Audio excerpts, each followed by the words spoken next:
Hey there guys, what's going on? Tyler here with your Movie Fix, and today we're going to be doing some wonderful movie news. A couple of stories ranging from Daniel Craig leaving James Bond, the possibility of losing the X-Men Trinity, the Star Trek Beyond trailer, and some Thor Ragnorok casting. So let's delve into that, starting with Daniel Craig leaving James Bond. Now this is coming from the Daily Mail that he has turned down a $99 million deal to return for 2 more installments in the franchise.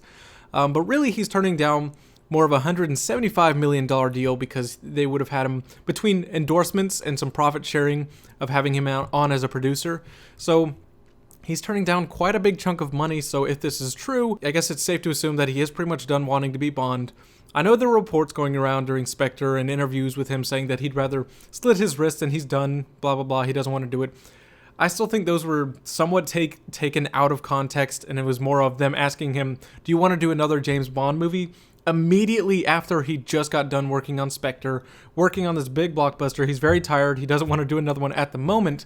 And it was more of, no, I don't want to do one right now. Don't make me do that. We'll talk about it later. I'll deal with it later. But if this is true, that Craig is leaving, I'm not a big fan of it because I do enjoy Daniel Craig as James Bond. I love the last 2 installments. I love Spectre. I love Skyfall, and Casino Royale is great. I don't think Quantum Solace is bad. It was just a step down in quality from the other 3, but I really enjoy Daniel Craig as James Bond, and it would kind of suck to see him go, but it was inevitable, it was going to be coming. I really wish we could get just one more out of him, just one more after Spectre. I would really like that. More of a goodbye, but I guess with the way it ended, it could be a little fitting. And this report is also saying that the possibility of Tom Hiddleston, Loki, would be replacing him as James Bond. Now, that definitely wouldn't be a bad choice. It wouldn't be my first choice. It would be really cool to see someone like Michael Fassbender take on the role if he wasn't so busy with X-Men, or even Henry Cavill if he wasn't so busy doing DC movies, because I think they would both make pretty interesting replacements as a James Bond, but I really don't want to see Daniel Craig leaving. But if they're willing to throw that much money at him and he's still saying no, I guess he really is done with the character. And there were reports coming out from BBC. Now, these are unofficial. Some inside sources are telling them that no, he hasn't really made up his mind. But the official report from the Daily Mail is that he is done. He turned down the deal. He doesn't want to do it. And they're looking to replace him possibly with Tom Hiddleston. So what are you guys' thoughts on that? I'm not a big fan of it. I'm going to miss him. So moving on, we got the new Star Trek Beyond trailer from Justin Lin. I liked it. This was way better than that last teaser trailer. It's amazing how much better Star Trek is with less Beastie Boys and less dirt bikes. I really enjoyed this trailer. I can't sit here and tell you that, oh, it captured the spirit of Star Trek. It's going back to the exploration. I don't know. I wasn't a big fan of Star Trek. I don't know the original series, the original movies. I don't know dick about them. I don't. But what I can tell you is I'm a big fan of the 2009 reboot and Star Trek Into Darkness with Benedict Cumberbatch. I love those 2 installments. Those actually made me a Star Trek fan. I still don't have any big desire to really get into the older ones, but I was a big fan of this reboot, and this trailer got me back on board because after that last one with the Beastie Boys and all the dirt bikes, I wish I wasn't in that group of people that said they tried to make it like a Fast and Furious trailer. It just bled that. It bled the here's a cool movie kind of thing, and I didn't really buy it. But this trailer was better. You get the sense of them being stranded on this world, this whole thing going on with destroying the ship. You get to see Idris Elba's new character as the alien.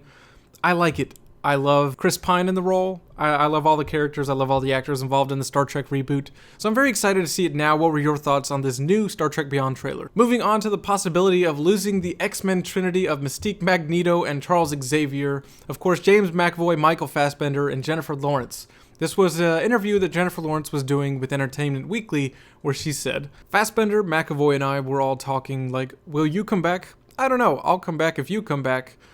Fox should be terrified because the deal we made was like if one of us doesn't come back, none of us are. She goes on to say, I would love to come back. I love the fans and I love the character, but then you realize how important your year is, like how important 3 months out of your year is. I don't know. I shouldn't be that honest.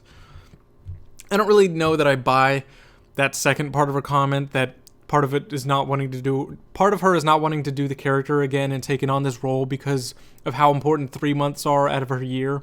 I'm not sure if she means the 3 months of promoting, such as doing press junkets and getting everything ready to do the movie, or 3 months of shooting. I think that would be a rather small shoot for something like X-Men Apocalypse. But of course, you signed on to do blockbusters. These are going to be long shoots. You got to do a lot of work to sell your product. So, you know, her leaving as Mystique, I wouldn't mind if they have less Mystique in the movies. I'm all for that. I love her playing Mystique. Her role was very organic in First Class, as well as Days of Future Past. But with what's going on in Apocalypse, of course, I haven't seen it, but it seems like it's more of a buck up or shut up kind of thing, with Mystique needing to train these X-Men because the world's going to shit. Apocalypse is here. She lost Magneto. What the hell is she going to do? She has no choice but to help the X-Men. So I don't like the idea of her being such an anti-hero. If we could get her to go back to being full villain, I'm all for it. But I really don't want to see Michael Fassbender or James McAvoy leave. Them playing Eric and Charles, just pure gold. I love both of them so much. They brought so much stuff to Days of Future Past. I love both of them. So those are two characters I really don't want to see. And I don't know if this is a true deal, that if one of them leaves, then all three of them are going to go. I don't know how tight the three of them are. But I really don't want to see Fassbender or McAvoy leave. And I'm not saying I'm okay with Jennifer Lawrence leaving. I just want them to change up the role of Mystique and maybe not have her so much in the forefront. But if we are getting the New Mutants movies and what's going to happen after Apocalypse, if we could put Jean Grey back in the front and Cyclops, put him in the front and center, make him a leader, have some more Nightcrawler. We're getting rid of Wolverine. So are we getting rid of Wolverine? And Mystique is going to take up that mantle of being, the lead face of X-Men. I understand Jennifer Lawrence is a big draw. She's a big actress. She brings in a crowd. But change her role. Change the role of Mystique. I don't want to see this heroic Mystique or this anti-hero Mystique. Make her a villain. Do something different with her. That's all I want to do. But I'm not so sure that any of them are really going to walk away. They'll throw out some money at them because these X-Men movies have gotten better with First Class. I'm a fan of all of them, even The Last Stand. I'm a fan of all of these X-Men movies, but I understand that the quality of this last trilogy has stepped it up. And I'm really looking forward to Apocalypse, and I want to continue to see all three of those actors return. So yeah, those are my thoughts. What do you think of the Trinity possibly leaving X-Men? Moving on to the final story, we have some Thor Ragnorok casting. That is so difficult to say, Ragnarok casting. I just keep mixing that up. But we have Jeff Goldblum, who has joined it as the Grandmaster, and Carl Urban as Scourge, aka the Executioner, and also some confirmation that Cate Blanchett is going to be playing Hela. Now Hela is going to be the she's like the mistress of the dead, and she's leader of the hell, and she leads an army against Asgard to try and take it over. And in some continuity, she's also the daughter of Loki, and as old as Loki and Thor is, we could possibly even see that weaved in to the story, and that would be a very interesting twist if they are to go that route. And the Grandmaster is sort of this elder of the universe. He's once even possessed the Infinity Gems, kind of this all-knowing guy.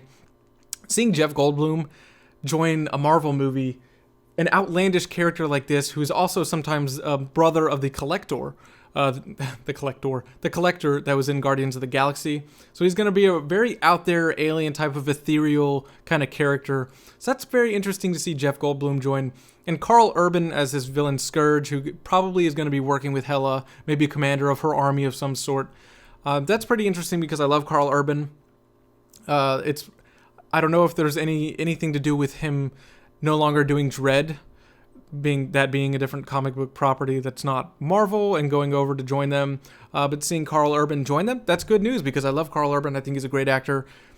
But will Scourge be a worthy villain? Will it be used well? I don't know. I want to see Hela. I want to see Cate Blanchett really bring it. I think she has a lot of potential to be a great Thor villain, even better than Loki. I love Tom Hiddleston. I love him as Loki, but I never feel that he's this great villain. I want someone who's pure evil, menacing, and Cate Blanchett, she can pull that off. She even kind of pulled it off as Galadriel in Lord of the Rings. So that's something I want to see brought to the character because I enjoyed Malekith. I did in Thor the Dark World. I didn't think he was the worst villain of all time.